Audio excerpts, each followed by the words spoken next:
Today on Let Them Talk, I'm answering a question from a viewer to this channel.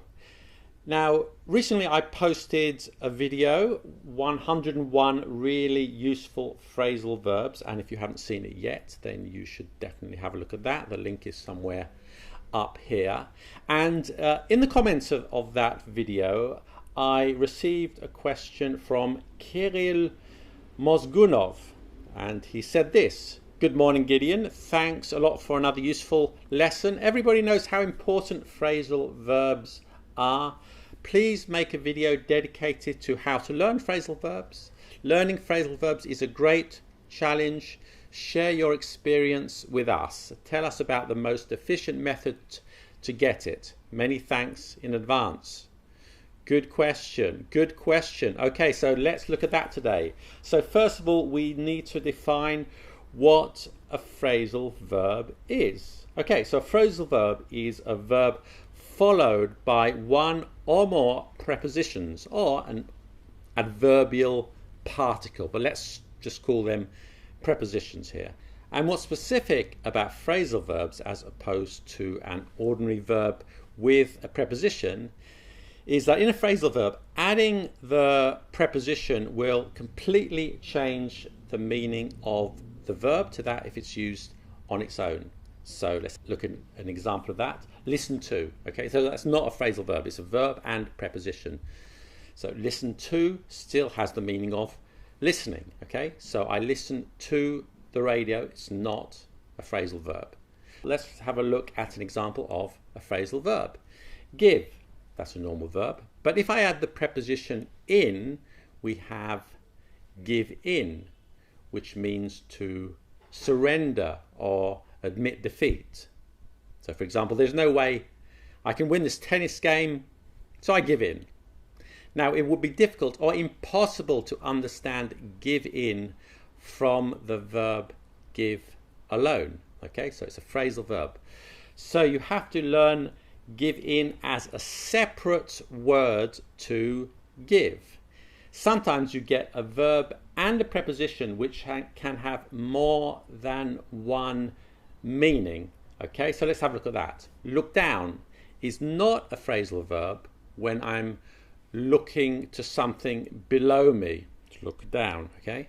But when I say he looked down on people who didn't have his level of education, it's quite a different meaning. It means to consider someone inferior.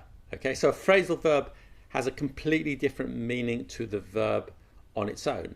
So you need to be very careful about that when you are reading and listening, because you can completely misunderstand the meaning. So if you read the king looked down on his subjects, well, actually it could mean literally look down from the top of his castle, or a phrasal verb meaning he considered his subjects inferior. Okay, so the context is very important. Let's have a look at one more example.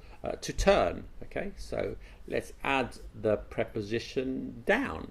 Now turn down has two phrasal verbs.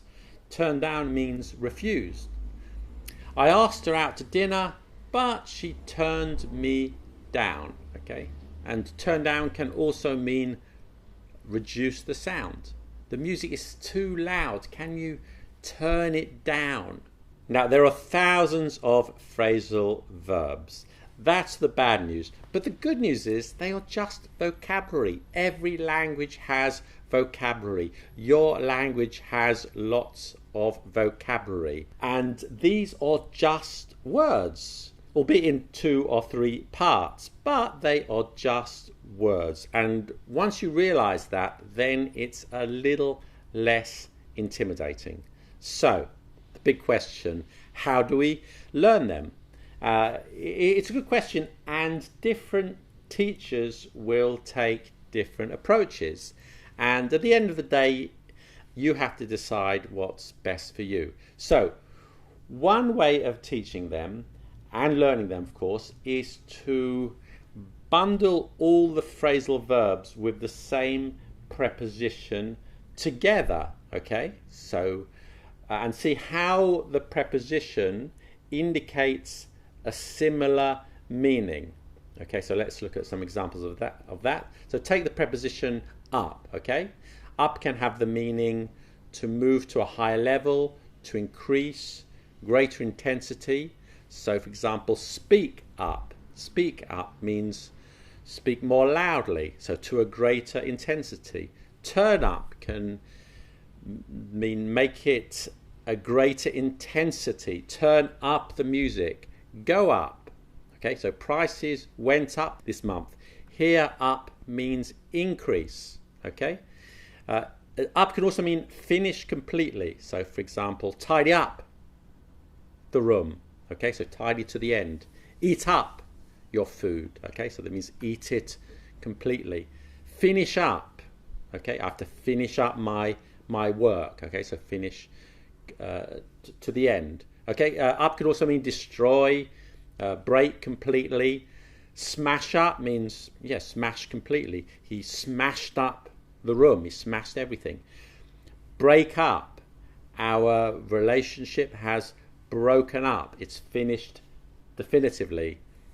Blow up. My engine blew up. Okay, so completely destroyed. Okay, with other prepositions, on, off, down, in, you could also recognize similar patterns and the things that they have in common. And many teachers teach phrasal verbs in this way, and some really excellent teachers here on YouTube use this method to teach phrasal verbs, and you should definitely check out their videos.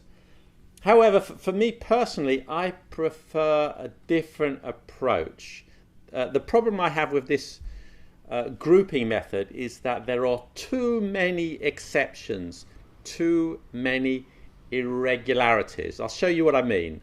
So now I know that if I see a verb followed by up, it means add to intensity, completely, add to a higher level, increase. Okay, yeah, all right. But what about queue up? What does that mean, queue up? It's the same as to queue, isn't it?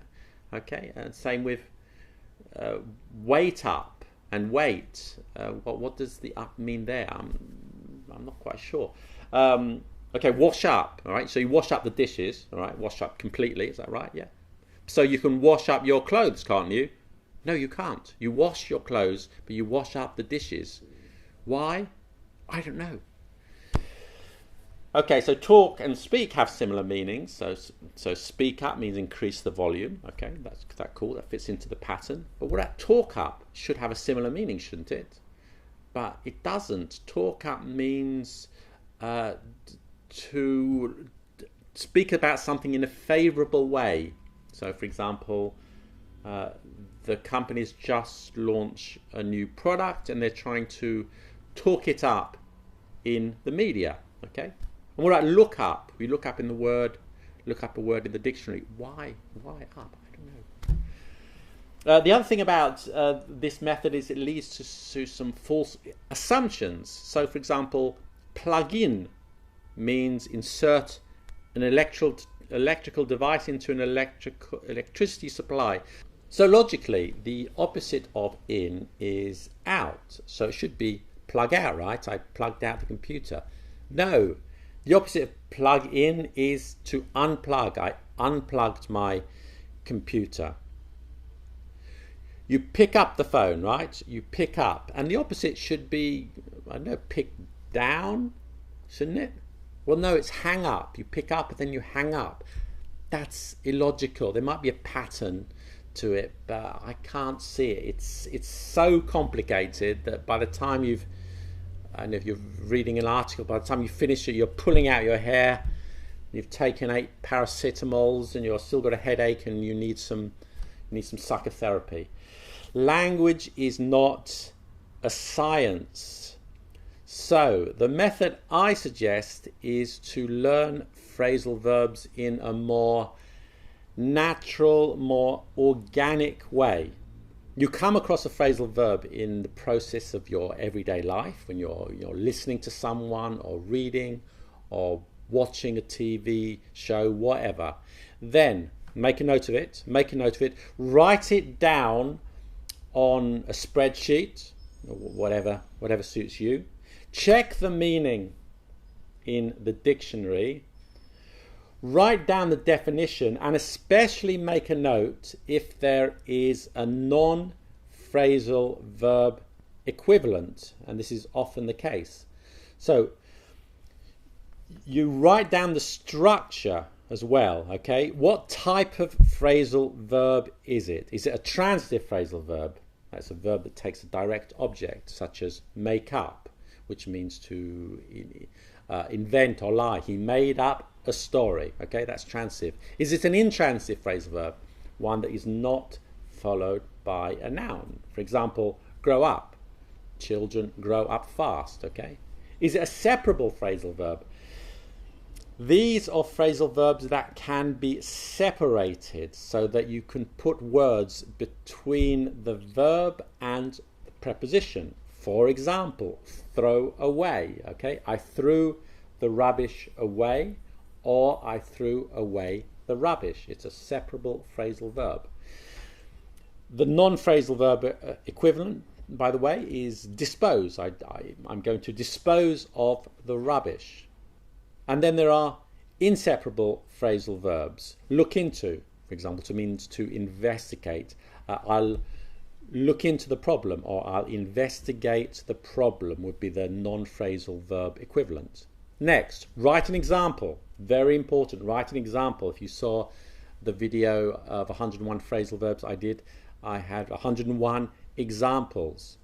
Next, again, very important, use the phrasal verb in conversation or in writing, okay? So you must use it. That helps you remember it. So now let's look at an example. Let's take sign up. So what's the definition? It means to put your name down for something, to join something, to register, okay? What type of phrasal verb is it? It's an intransitive phrasal verb, and it's inseparable. Let's have an example. I signed up for the newsletter, okay? Another example, cool off, to cool off, which means to cancel. It's a transitive phrasal verb, and it's separable, okay? I called off the meeting, or I called the meeting off. Can you use cancel in these examples? Yes, you can. It has an equivalent. I cancelled the meeting, okay? So do the same for all the new phrasal verbs that you come across, okay? Come across, that's another phrasal verb. Build up your spreadsheet of phrasal verbs. Listen, I'm sorry if this is not like a magic solution you're hoping for that requires little or no work. No, this does require a lot of work and effort, but I never said it would be easy. But this is a very effective method, I promise you. Okay, well, that's it. Thank you for watching. I hope I haven't put you off learning phrasal verbs. And as always, stay mellow. More English language videos coming soon.